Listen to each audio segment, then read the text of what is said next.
పూరా లోకల్.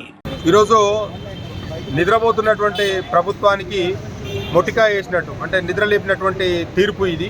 ఎందుకంటే గ్రామాలలో ఎన్నికలు లేక గ్రామాలలో అస్తవ్యస్తమవుతున్నటువంటి పరిస్థితిని తెలంగాణ ప్రజలు మొత్తం చూస్తూ ఉన్నారు.